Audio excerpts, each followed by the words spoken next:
नमस्ते। फिजिक्स नाम सुनते ही लगता है ना कि कोई बहुत मुश्किल पहेली सामने आ गई है, पर घबराने की बिल्कुल जरूरत नहीं है। आज हम फिजिक्स की जो कोर कॉन्सेप्ट्स हैं, उनको एकदम आसान और मजेदार तरीके से समझेंगे। तो चलिए फिजिक्स की दुनिया को जीतने के सफर पर निकलते हैं। इतने सारे थ्योरीज, इतने सारे फॉर्मूले, अक्सर समझ ही नहीं आता कि आखिर शुरू कहाँ से करें। पर टेंशन मत लीजिए, इसको बस एक पर्सनल ट्यूशन सेशन समझिए। हम एक एक करके हर कॉन्सेप्ट को बिल्कुल साफ साफ समझेंगे और एक ऐसी मजबूत फाउंडेशन तैयार करेंगे जिसके बाद सब आसान लगने लगेगा। तो ठीक है, शुरू करते हैं। देखिए, किसी भी सब्जेक्ट को समझने का सबसे पहला स्टेप होता है उसकी भाषा को सीखना। और फिजिक्स की भाषा का आधार क्या है? उसकी इकाइयां, मतलब यूनिट्स। ये वो शब्द हैं जिनसे हम इस पूरी यूनिवर्स के बारे में बात करते हैं। और मजे की बात यह है कि फिजिक्स में हम जो कुछ भी मेजर करते हैं वो सब बस इन 7 बेसिक यूनिट्स पर ही टिका हुआ है। जैसे लंबाई के लिए मीटर, वजन के लिए किलोग्राम और टाइम के लिए सेकंड। बस यही है वो फंडामेंटल यूनिट्स जिन पर फिजिक्स की पूरी बिल्डिंग खड़ी है। अच्छा, अब जब हम इन बेसिक यूनिट्स को आपस में मिलाते हैं ना, तो हमें मिलती हैं डिराइव्ड यूनिट्स। इसको ऐसे सोचिए, अगर बेसिक यूनिट्स अक्षर हैं, मतलब ए बी सी, तो डिराइव्ड यूनिट्स उनसे बने शब्द हैं, जैसे एप्पल। ये फोर्स, एनर्जी और पावर जैसे ज्यादा कॉम्प्लेक्स आइडियाज को नापने के काम आती हैं, और आगे फॉर्मूलों में इनका खूब इस्तेमाल होगा। तो यूनिट्स तो समझ आ गई। अब चलते हैं अगले इंपॉर्टेंट कॉन्सेप्ट की तरफ, स्केलर और वेक्टर क्वांटिटीज। यह समझना बहुत जरूरी है कि सिर्फ मात्रा बताने वाले मेजरमेंट में और मात्रा के साथ साथ दिशा भी बताने वाले मेजरमेंट में क्या फर्क होता है। तो बात सीधी सी है, स्केलर क्वांटिटी सिर्फ ये बताती है कि कितना, जैसे कार की स्पीड। लेकिन वेक्टर क्वांटिटी कितना और किस तरफ दोनों बताती है, जैसे कार 50 किलोमीटर प्रति घंटे की रफ्तार से नॉर्थ की तरफ जा रही है। ये छोटा सा फर्क है, बहुत बड़ा। हाँ, ये स्लाइड एग्जाम की तैयारी के लिए सुपर इम्पोर्टेंट है। इसमें कुछ कॉमन स्केलर और वेक्टर क्वांटिटीज की लिस्ट है, जिसे याद रखना ही रखना है।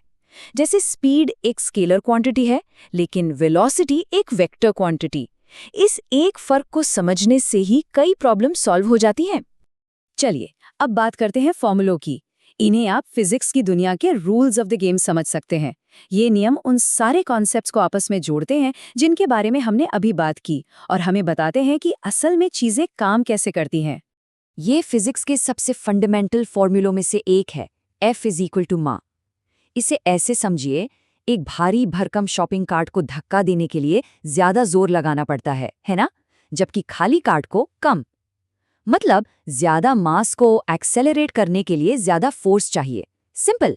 फिजिक्स में वर्क यानी कार्य का मतलब थोड़ा अलग होता है। जैसे जब कोई भारी बक्सा उठाता है तो कितना काम हुआ, ये इस बात पर डिपेंड करता है कि बक्सा कितना भारी था, फोर्स, और उसे कितनी ऊपर उठाया गया, डिस्टेंस।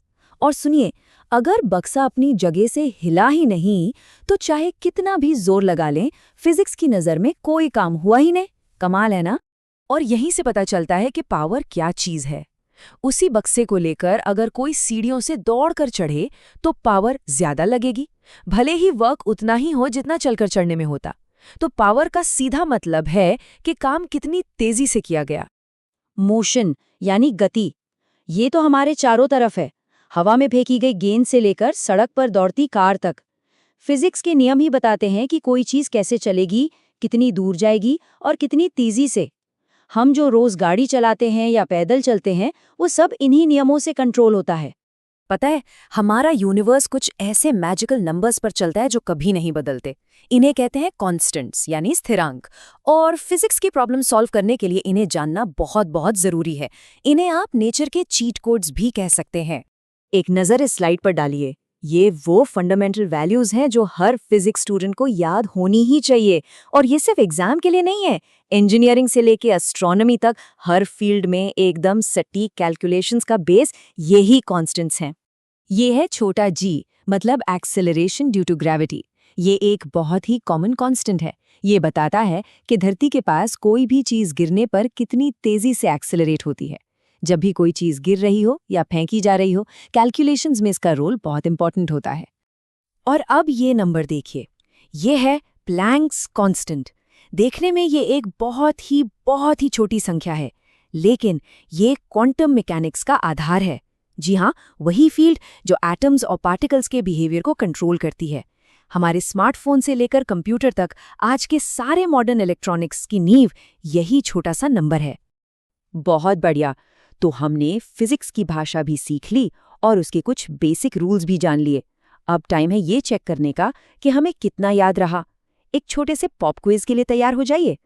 पहला सवाल, याद करिए, हमने यूनिट्स के बारे में क्या बात की थी? वर्क और एनर्जी को नापने के लिए कौन सी ऐसा यूनिट इस्तेमाल होती है? इसका सही जवाब है जूल, जिसे हम जे से दिखाते हैं। ओके, अगला सवाल, टेम्परेचर के बारे में क्या ख्याल है? ये स्केलर है या वेक्टर? क्या इसकी कोई डायरेक्शन होती है? ये एक स्केलर क्वांटिटी है, बिल्कुल सही, क्योंकि हम कहते हैं 30 डिग्री सेल्सियस। ये तो नहीं कहते कि 30 डिग्री सेल्सियस नॉर्थ की तरफ। इसकी कोई दिशा नहीं होती। और ये रहा आखिरी सवाल, वो कौन सा फंडामेंटल फॉर्मूला है जो फोर्स, मास और एक्सेलरेशन को एक साथ जुड़ता है? बिल्कुल सही, F=ma, न्यूटन का दूसरा नियम। ये फिजिक्स के सबसे जरूरी इक्वेशंस में से एक है। तो देखिए, फिजिक्स का ये सफर थोड़ा मुश्किल लग सकता है, लेकिन आखिर में ये उन सिंपल और ब्यूटीफुल नियमों को समझने की ही तो एक कोशिश है जिनसे हमारा पूरा यूनिवर्स चलता है। अब सवाल ये है कि इस एलिगेंट मेस में अगला कौन सा राज सुलझाने की कोशिश की जाए। अपनी क्यूरियोसिटी को हमेशा जगाए रखिए।